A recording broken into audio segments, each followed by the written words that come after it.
Amen. Welcome, welcome, welcome. Thank you guys for your patience. I was having a little, technical difficulties there with my beginning. Oh my God, oh my God. With my beginning. Hold on one second. Let me see. I'm trying to maneuver all these here equipments. So, welcome to the Mama Goose Show. I am Valerie Champion, of course, aka Mama Goose. Here we aim to share real life stories of happiness, of joy, of pain, whatever it is, that life brings our way. We try and share it with you in hopes that you find some type of comfort, healing. And today, I am, I am so excited about today's guest. He is one that I hold dear to my heart. He is one that I hold dear to my heart, and he is here on Let's Talk Real Talk episode of the Mama Goose Show because we are here to do some real talking about a subject that I think is vital, that I think is important. Um, I give you a little background, before I bring my guest on. Um, I had my first son, at the age of 17. The whole month that I was pregnant, I knew I wanted a girl, initially. Let me just be honest. I wanted a girl. I didn't even ask the doctor to tell me what the sex was, even though I had girl names and boys' name ready, just in case I had a boy.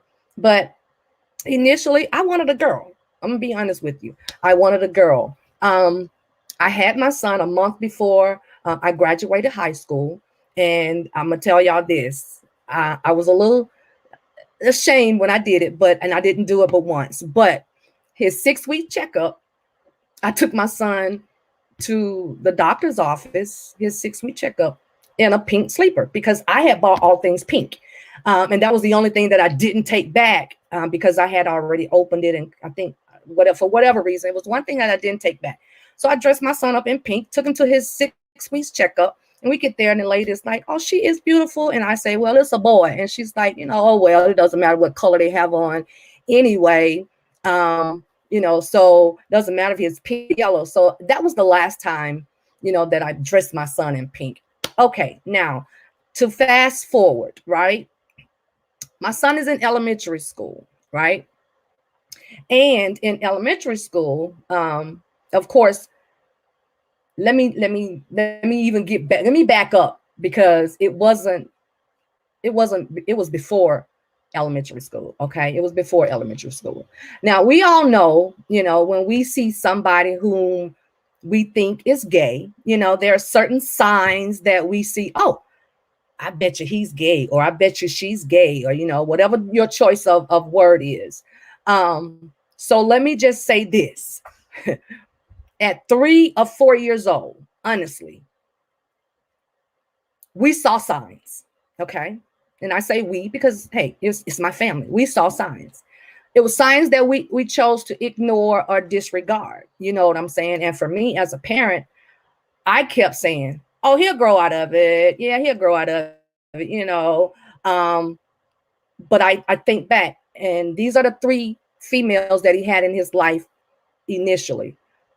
Well, four: myself, my mother, my sister, and his godmother, who is my best friend of 6 years, right? These were the four women's. Dad had no influence over him, right? So raising him, the women that was raising him, we didn't show him, tell him that he needs to do this as a female or anything. We didn't do that. We didn't encourage it. You know what I'm saying? But he grew up around female mostly. Yeah, my dad was there, but my son didn't have a man in his life growing up from like a young child up until I would say he was old enough to play little league sports, right? Okay, fast forward. Little league sports. I waited all my life to have, for him to get into, well, not all of my life, all of his life for him, to get into little league because I'm like, okay, we put him in, he can play football. When I tell y'all, we bought elbow pads, knee pads, shoulder pads. We bought it all. Took my son to his first football practice game, little league practice. Baby, my son didn't even want to do the little exercise where they hold their arms out and and do that. He didn't even want to do that because he wasn't interested. It wasn't anything that he was interested in.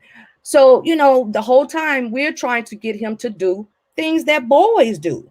Honestly, we're still ignoring the fact that we see these little feminine ways, right? I'm a parent, I'm a mother. I'm not raising initial that time thinking like, no, I'm not raising a gay child. My child isn't gay. No, he's not. He's going to grow out of it. Those were my thoughts. Those were the things that I said. Though that's what I planted in my heart. Okay, I'm gonna be honest with y'all. So here we are, elementary school, right? Elementary school used to be so funny to me. I promise you, in elementary school. In elementary school, I had his classmates used to run up to me. Miss Lumpkin, which is my maiden name. Dontavia's been doing cheers with the girls. He's been doing this and he's been doing that with the girls. He ain't been playing with no boys. So I'm thinking like, I get him in the car and I'm like, look, I'm tired of this, play with some boys. Stay away from these little girls. So get through elementary school, right? All right. So here we are. We're in middle school. I'm just bringing y'all. I'm trying to do this fast forward thing for y'all because the is not that long. Okay. So bring it up. Here we are. We're in middle school. So he comes to me, and, he's like, I don't want to play basketball. I don't want to play football. I don't want to play any of those sports. My son says, but I want to be a cheerleader, right? So I'm like, a cheerleader? And initially I was like, boy, please, So then I thought, well, I see in college, I'm thinking like, well, I see boys as cheerleaders in college. They're the ones who supports the girls when they're doing the pyramids and when they're flipping and what have you. So my thought was, okay, fine. If that's what you want to do, by all means, go right ahead, right? Okay, so he becomes a cheerleader in middle school at Turner Middle School in Atlanta. So let me give y'all this one little thing about the cheerleading thing, and then I'm going to bring my son in because then it'll be time to start talking about, raising my gay son. It was the end of school and they had a program and I was not able to attend the program, right? So I went to pick my son up from school. And all the cheerleaders were still dressed in their uniforms and what have you, and they're green and white. And the director, the cheerleader lady leader, comes to me and she says, your son, and I always get this word wrong, but your son choreographed, I think that's right, choreographed, whatever it is, the dance that we did for the end of the school. And we would like to show it to you. When I tell y'all I cried, 2 reasons why I cried. 1, my son chose one of my favorite songs, which was Black Butterfly by Evelyn King. 2, I had no idea that my son had that talent, okay, to make up a dance. I just didn't. And it blew my mind. But here again, in my mind, my son is not gay. Nah, my son is not gay. He's just a cheerleader. He's just somebody who likes to dance, So you guys got a little history on my son, right? So, and still we haven't had a conversation at all about, him being gay at all, period. Okay. So I'm going to go ahead and I am going to bring my son in. His name is Dontavius Lumpkin. We call him D. Well, I call him D. His name is he'll tell you his other name. He got some other names, y'all. I don't know. Hey, but here we go. All right. Hold on. And here we go. All right. Hey, son. Hello. Hey, Mom. Hi. How are you? I'm well. You can hear me? I can hear you. I can hear you. All right. Well, I Awesome. see you. See, I see you. You're nibbling on something. I'm Mm. chewing gum. Oh, okay. That's okay. All right. So introduce yourself. I mean, tell the people what you want to know, what you would like for them to know about you before we get the conversation started. And I am going to just remove myself for a brief moment and just tell people what you want to know. Tell Michael to get out of my video. Michael. Well, I'm like she said, I'm Dontavious, her oldest son. Um, and I'm the gay one. I'm known only by two names, or three, Dontavious DeAndre, or like my friends call me, um, Akasha. That is a nickname that I've developed amongst my friends when I was about, I want to say like 15. I think we was giving out we was coming up with nicknames so we could maneuver through the gay scene of Atlanta. So yeah, that's pretty much it. I'm 33 now. I'll be 34 next month. So yeah. Awesome. And he is my firstborn, y'all. He is a Taurus, a stubborn. He can be stubborn sometimes, like those bulls. All right, Dontavious. Well, let's go ahead and get this show started. All right. Mhm. So let me. I'm gonna ask this question, and then I'll tell them when I found out. When did you realize that you were gay? At what age did you realize that things inside of you were, I'm gonna say, one right? Okay, and stop chewing that gum as your mother. Well, I noticed things with me within myself was abnormal. Um, at an early age, really, I didn't really know what exactly it was. I just knew for a long time I've always had the attraction to the same sex. So for me, I knew like quite a while, but of course, like living in this day society, you try to like figure it out. I ain't never felt like something was wrong with me. I just felt like I was just not your average boy. Okay. And of course, I explained to the people that I kind of we kind of saw the signs, at an early age. But hey, being a parent, I was in denial.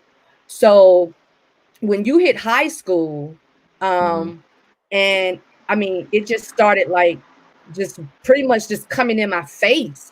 And when I say coming in my face, I mean that in the sense that the friends that you had acquired were friends that were gay, so they started calling the house, and and I'm answering the phone, and I'm like, there's like, well, can I speak to Akasha? And I'm like, Akasha, you got the wrong number. Don't know Akasha lives here, so and that went on for a minute, until I was talking to your grandmother one day, and and I was telling her, I was like, well, these kids or somebody's calling my house asking for Akasha, and she's the one who told me, well, they're calling for D, and I'm like, they're calling for D, and she's Yeah. like, yeah, and I was like, they're not gonna be calling my house for no Akasha, his name is Dontavious, so So me, your mother, this is what when I was told that. So now I'm answering the phone, and there's like, can I speak to a coach? And I was like, look, his name is Dante. You're gonna call this phone, this house. You are to ask for Dontavious. And so they got the picture, either that or you told them, one or the other.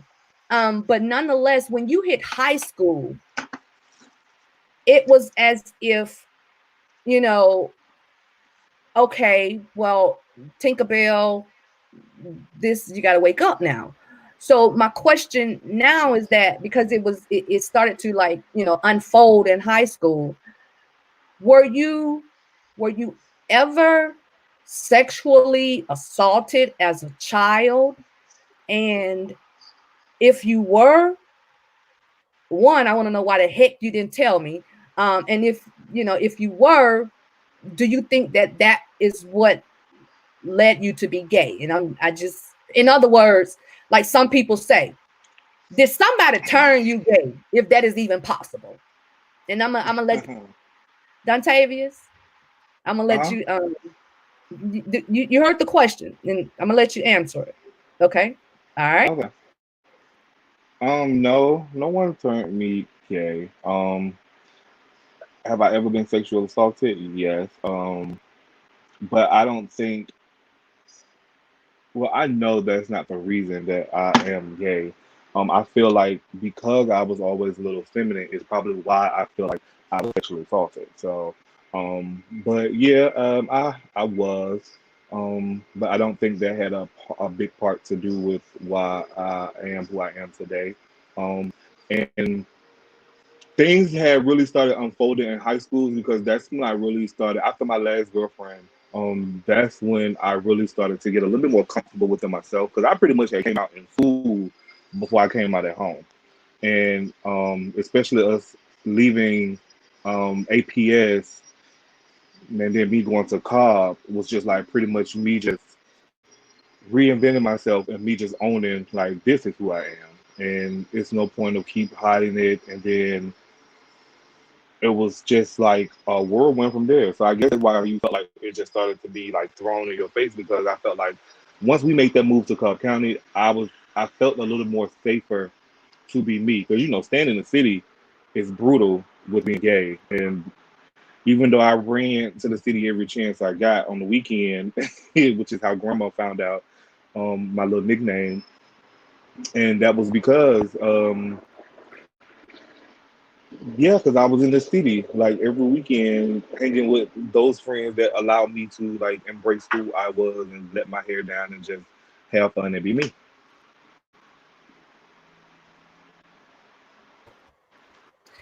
Okay. Well, being that you mentioned you had a girlfriend, and let me just tell that story, on how that's going to lead up to how I discovered. So, um, okay, so one day we're just sitting in my bedroom, right? And he was on the floor, I was on the bed, and something in my spirit said, "Ask him, ask him is gay." And so I did. I said, D, are you homosexual? I think that's the choice of word that I chose at that time. No, you And said he, are you gay? oh, that's what And I I said. Oh, finally, okay, okay, God, it's been a and I while. finally said yes. Okay, so I asked, and then I also asked this question. Well, how do you know you gay? Like, have you had sex with a man before? And your response was no, I haven't. So I'm like, well, how do you know then if you have not? And so I said, well, okay, your mama is gonna love you regardless. I am gonna love you regardless. I told my son that. I said, I sin. All I know is that the Bible says homosexuality is a sin. I took my son to the Bible. I showed him in the word, where it says in the word of God, about what it says about homosexuality. I told you at that time that I am going to forever love you regardless of who you have sex with. Did I not say that? Hmm. You Okay. did. And so when in that same conversation is when I said, okay, it's time for you to let that girl go because you're playing with her. And that's because at the time you did have a girlfriend, but y'all were not. I said that in at the same time. Just leave her alone because you're playing with her. This is I remember telling you that about, and I won't call her name, but yeah. So you're looking like that because you don't remember. Yeah, because it's not I don't remember. It's just that I didn't think at the time I was still dating her because I felt like me and her had actually stopped talking before we moved to Douglasville. You were still conversating with her as if you were. Y'all just wasn't as tight in the as it was as y'all were in the beginning. Y'all were starting to pull apart, and that's why I said just go on and leave her alone and let Okay. her go. Yeah. And so I guess after that, life for you, got a little better. You kind of changed, your name, and then it was like, mm, this is my son. My son is gay. What can I do? But what I found, and I'm gonna say this because it is a part of it. I had a pastor that told me that I needed to pray, that I needed to pray for you, that I need to pray about the spirit, right? The home, and literally as if I'm talking to you. So when even after you told me that, and we went through the process of what the Bible said, I found myself praying. And if you remember, you would think that I was talking to you, and I would say, no, I'm talking to that spirit in you. But what I saw it doing was pushing you away from me. And so I kind of had to back up from doing that. And I stopped, and I just started just accepting you for really for who you are. Because like I told you, we all fall short of the glory of God. There's not one person walking on this earth that has not sinned. And the only thing is, no one sin is not bigger than the other sin, is what I told you also. I sin, you sin, your daddy sin, your grandmama sin, we all sin. So I can't judge you because you choose to have, sex with the same sex. I can't judge you for that. That's not my place. My place as your mother is to love you and to love you through this. And I hope that's what I did. I hope that that's what I did for you. And so my question to you is, how what were some of the emotional issues that you experienced? Because when we moved from, like you said, from Atlanta to Cobb County, you got kept back in high school because you were, I guess, I don't know, searching. What was going on with you then? Um. Well, at that moment, you really had started to Julian had started to require more attention um because of his behavior, and I felt like I had pretty much started to feel neglected. I never felt supported. Um, because like you said, you didn't know that I had the talent that I had, and I felt like you know nobody did nothing to help me flourish that talent. Um, so, but it was like I felt like when it came to Julian, and because he was the athlete, you made it to all his practices, and you made sure he got this and that.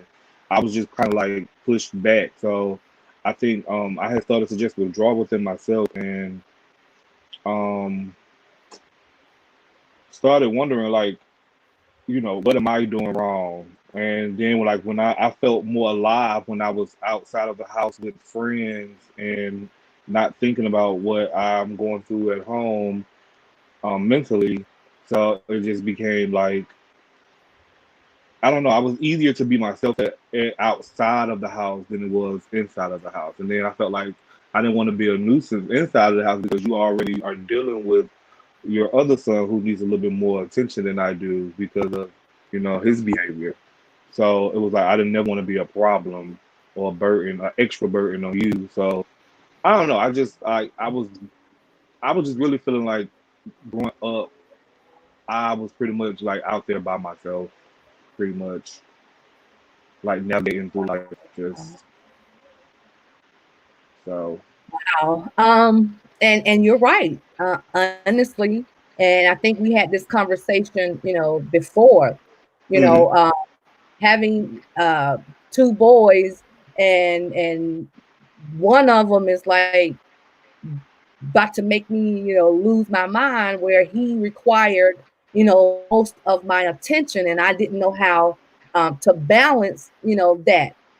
And then I didn't, even though, not quote unquote bashing him or anything, but even though Champ was there, I just felt that I really couldn't really lean on him as much, because he was not your father. He was not you guys' father. You know what I'm saying?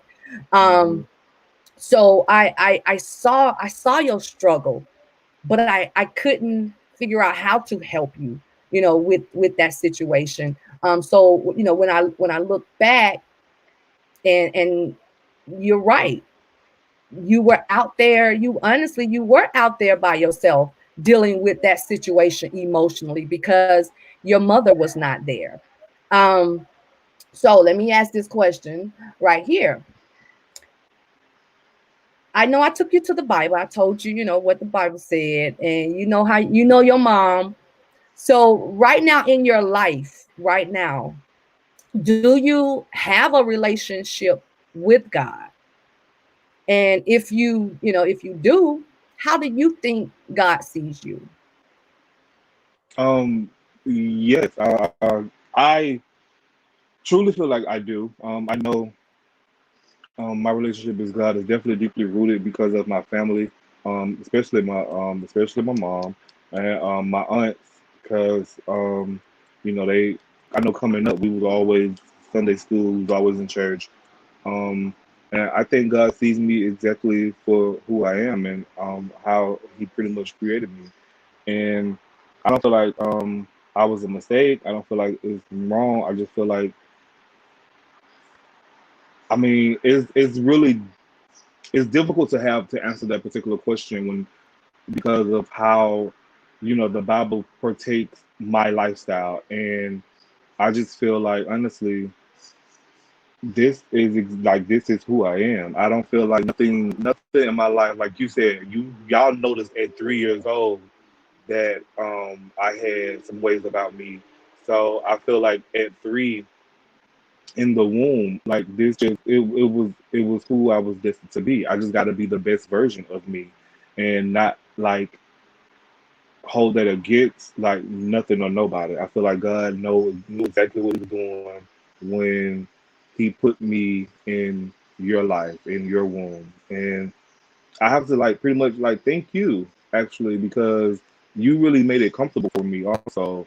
Because that day, when I finally did come out to you, and you said what you said, I was able to really like exhale, and that's when I really just started to live my truth. Because I felt like at that point, I didn't care what nobody else felt about me. As long as my mom was going to continue to love me and be there for me, I'm fine. And I felt like from that day forward, our relationship had got a whole lot better, and I felt like that was nothing but God. Because I can't tell them where I would have been had your response went any other way than where it went.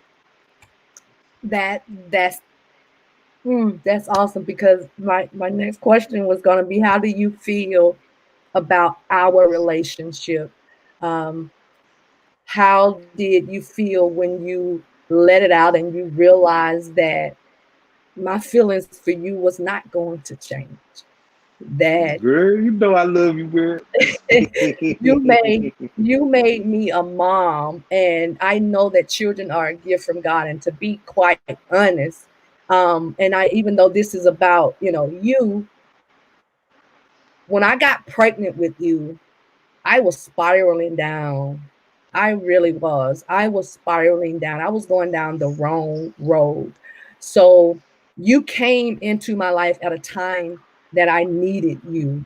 Um, so there's no way on this earth that I could have, I think it's called ostracized you. I could not have kicked you to the curb. I could not have. You were my firstborn. You were a gift from God. And it was so funny because when I told my mom that I was pregnant, the first thing, that Auntie Flo May says is that we don't have no abortions around here. You're gonna have the baby even though you're in school and blah blah blah. Well, I had no intentions of, having an abortion. I didn't. It wasn't like I was planning to have kids, but when it happened, it was gonna happen. Question. So, um, let me just see. Have a comment. Oh, Auntie Sean said, "Oh, well said, D." Oh, Oh, thank you, thank Auntie you. Sean. So, And it's I also it's like it's family like that too. Like Auntie Sean, she never treated me any different. I'm sure even when I actually started to like come out, I lived with them when I actually started to like really really get out there. I was living with her, and Auntie pretty much like she never treated me any different. I know I got on her nerves coming in early in the morning and hanging out all late, but she really really like helped me maneuver too because she never acted any differently towards me. I was pretty much like her fifth child. I was her first child actually. But we're not gonna tell Kim that. mm-mm. But yeah, it's like I'm just happy that I was blessed to be in the family that I'm to be in because I have a lot of friends that when they came out they were thrown out, kicked out, treated differently. Some committed suicide, some is out living all types of wild lives. So I'm just like truly thankful for the family that God really sent me to because without you guys I promise like I no telling where I would really be for real. Awesome. Well, let me just we don't have a whole lot of people online watching, but I do want to share this right here because you mentioned moving out, and you actually moved out at the age of 16, I believe. You moved out at Mm. 16. Um, I remember. I'm going to tell two stories. I remember when you first got your tongue pierced. Ha ha ha ha ha. Mhm. And I was like, "Oh no, sir, not in my house." Like give it to me. I think that's what pushed you to move out too. Um, and Mhm. I so was 16. I took the earring and I just threw it in the trash. It was nothing in the trash, but I went to work the next day and something said, check your trash can when you get home. And lo and behold, the earring was gone and back in your mouth. And I was like, you know what? And I think that right there is what kind of pushed you to move to auntie and with your grandmother. But when you moved out though, and after you had moved away from grandmother's house, from grandmama's house, I um I made it my business, and I made it my business to come and Thank you, visit Auntie. every single place that you lived. I mean, I didn't care where it was. Mhm. And I hated driving all the way to Jonesboro. But, that's where you were at the time. So that's where I came to check things out because I wanted to make sure that, you was okay. And when I got there the first time, and I believe every single person that was in their house told me that I did not have to worry about you. As a matter of fact, that's not what they said. Oh, Miss Tinkerbell, you ain't got to worry about Akasha. We got Akasha. Miss Tinkerbell, you ain't got to worry about Akasha. And I was like, well, darn. Okay, well, I won't worry about it, and it's like we're gonna take care of him. And that's exactly what they did. And I didn't worry about you a whole lot. Let me not tell that lie. Well, actually, I Yeah. didn't worry. I prayed. I prayed a lot. Mhm. But I saw that you had a community of a family. I saw that you had a family who looked out for you, who supported you. So I didn't have to really worry about it. But I still prayed, and Lord knows that I'm gonna love you forever. I am going to love you forever. I don't care what nobody says. The God loves me in my sin. And so I'm gonna love you in yours. I can't die for you. You know what I'm saying? Well, I will die for you, but it's gonna have to be really, real, real, really, really, really, really important. Okay, really, really, really important. But I love you to death. I do. Hey, and I want to say thank you to my sister and my cousins. Oh, that's what, I didn't even read the name. That's Sonya. Hey, Sonya. Yeah, Auntie, I love what she just said. Yeah, And what's a funny lot of is people that was mhm, saying that about one thing I can say is like no matter where I was, no matter who friend house I was at, um, you always pulled up to just hang with us, just to see who I was around and who was around me. Um, and I definitely know for a fact that I have a praying mother because I promise you, like y'all know, I remember when I caught that. I'm gonna go back to I actually caught my first little charge at 18 when I was working at Walmart. I supposed to have been a felon actually, and this is how I know that my mother has always been praying for me. Um, I had first caught my first felon at that point in time in my life, and um, fast forward, I think that was 2008. Maybe later on, 2011, I got into a little altercation at the club, physical altercation. Had to turn myself in. Um, and when I went to court, they pulled up my record. It said I did not have a record. And I knew at that moment in that courtroom, well, that was nothing but God because to go to right. Um, So I just knew it was nothing but God because in that moment I really thought that I was going to be in for a while, but I was able to get out and get on probation up under the First Offenders Act. Thank God. And that was just like in that moment I just knew like I have people that really is praying for me because that moment I know I have a prayer mother because that moment really was a touching moment for me because I really didn't know like what was going to happen, and I actually had already thought I was a felon, but whatever Walmart did mess up their paperwork, thank you because Lord knows what would have happened had they seen that I had already had a felon. I'm actually laughing because it tickles me. And let me just say this to the people. I gave my kids, and I mean my two boys, 3 times. That 3 strikes you're out. You know what I'm saying? My youngest one used his up in high school, and then and the oldest one, he want to wait till he gets grown and then want to start getting charges. So it's like But this particular incident he's talking about, y'all, the Cobb County investigator came to my house looking for him. Oh, you ain't got to look for him. I'll bring him to you. And that's exactly what I did. I took him to the investigator because there's no sense in you running from the police. We're not finna do that. We're not finna do that. But I will say that I did pray and I did fast on his behalf.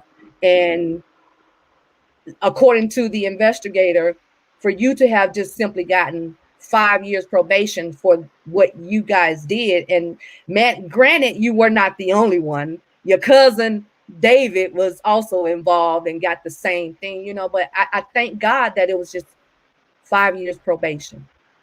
I thank God for that. But Mhm. wow. Let's see. Okay, so no more. I don't think I have any more questions. Nope, I don't have any more questions for you, and I don't see. Um, this is almost like my story. This It was amazing. Oh, thank you, Tevin. Thank you, Tevin. But That's I Rocky. do. Oh, that's why he called me Gigi. Hey, Rocky. Love you, Rocky. But and that's another thing,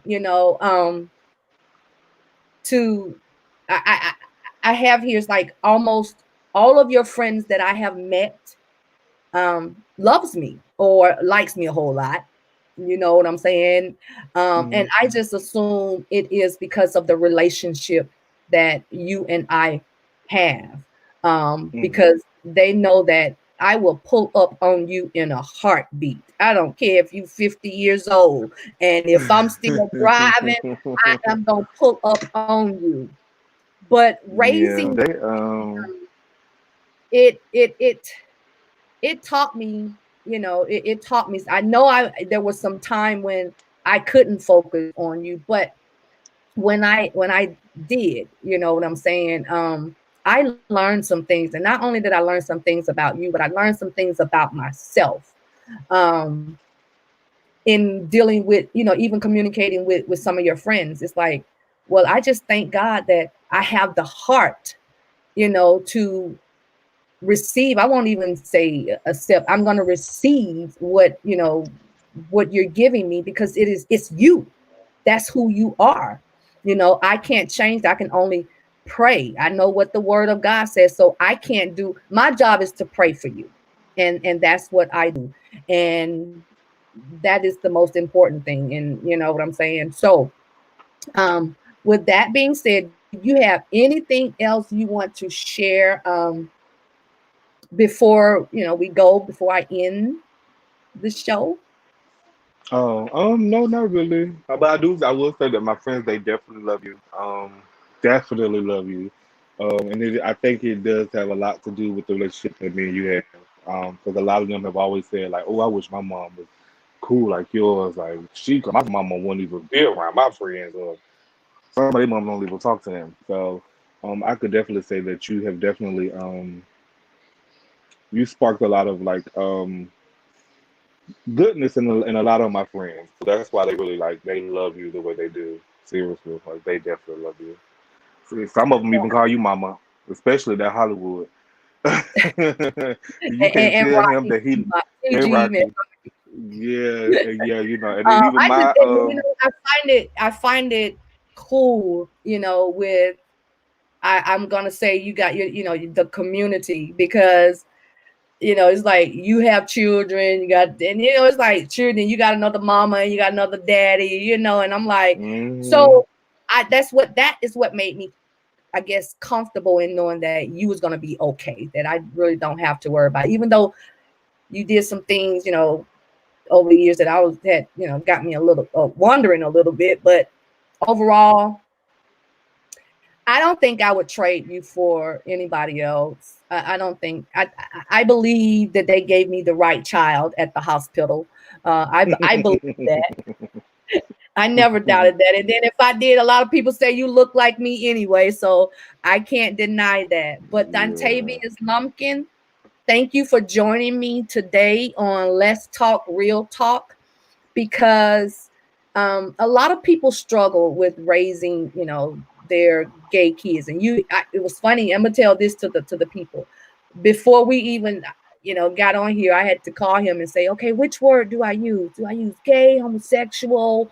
You know what I'm saying? Which one? And of course, he said, "Mama, it's okay. You can use gay." So he gave me the title for it and everything, y'all. So I just want to thank each and every person that joined us today. I want to thank you guys who's going to, listen to this on replay when you have time. I know this particular show is longer than 30 minutes, but nonetheless, I feel like it was one that was needed. You know what I'm saying?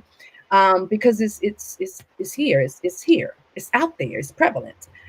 So thank you all for joining the Mama Goose Show. Dontavious, I love you, my son. And next month you turn 34. And I believe that you are having a birthday party, slash mini ball. So I get to see, some of you guys in action on, what y'all do Yeah, at you actually you need to do your research balls. because you And I you hope actually need it's to do some not late, research because because I you're don't gonna stay be up late. I don't stay up too late, no son, now. no it's gonna start around 10, 11. It's gonna no because the party's at 7, but no, you actually need to do a little research also because I'm gonna put you on my judges panel. So I gotta send Oh, you some clips. Yeah, I gotta send you some clips for stuff to look out. I mean, but you know a little bit, and you know what you like and what you don't like. So that's really much all judging is. It's either yes or no. That's all it is. It's either yes or no. But yeah, Awesome. you are going on my, you will be on my panel. For those who are listening, I am having a party slash kiki ball. Um, my performance category for anybody that's out there that vogues or knows somebody that vogues, if you're in the Atlanta area, or will be May 14th. Voguing is for $500. It could possibly go up to 750. So y'all out there, y'all see it. Come on out, win that money. Oh, I need to learn how to bowl. Yeah, your one of your favorite people, Ty, he is putting up the money for it. Oh, So but he's not dancing. no, he's gonna be on the panel too. Oh, okay, okay, Yeah, awesome. Well, but you at Dante, least you'll feel a snippet of his talent though, because they do LSS. So you'll see. It's gonna be a small function. It's not gonna be a big one. It's only 7 categories, so it's not gonna be like an all night thing. Um, So yeah, that's why I say yeah. I'm gonna try to do it early so that I know, because I know how you is. So it's not gonna be a late function because I plan on being out of the venue at least by 2 o'clock anyway. awesome. Okay, well, thank you, Dontavius. I appreciate you taking the time out to come and let me interview you. Of course, if you guys want to come back, just let me know. All right, thank you. Anytime. You're I love welcome, you, Ma. son. So All I'll right, see you bye later tonight, right? bye. I Huh? love you, son. You heard I me? love you. I love you, Love you son. too. All Love right. you. Amen. Well, that is it for today's episode of the Mama Goose Show, where we let's talk real talk, right? Amen. I really truly want to thank you all for joining us. And remember, you can hear us on anchor.fm well, for the month of April is every Thursday, but usually it's the second and the fourth Thursday of every month. You can also check us out on Apple and Google Podcasts. We're on Spotify. Except for this episode, of course, this episode aired live on YouTube, unless I can figure out how I can just download some snippets from it to share on the audio version. But I just want to thank you guys. I want to thank AAM for letting me, hit up on their channel as well for a year of 2020. So it's not, we're being broadcast on, I believe it is the Aspiring Authors page as well. So thank you guys for chiming in and listening. I love my family. Yes, cuz you found me on Instagram. Okay, so I mean on YouTube, and don't forget to subscribe. I am trying to reach 1,000 subscribers, y'all. Come on, share the YouTube channel and let's get these subscribe. Hit the subscribe button as well. You can't hit it but one time, but if you share it, then they can hit it, and then they can hit it, and then somebody else can hit it. I love you guys with the love of Christ, and I will see you next month on the 10th for Let's Talk Real Talk on the Mama Goose Show. Amen. Be blessed and be a blessing.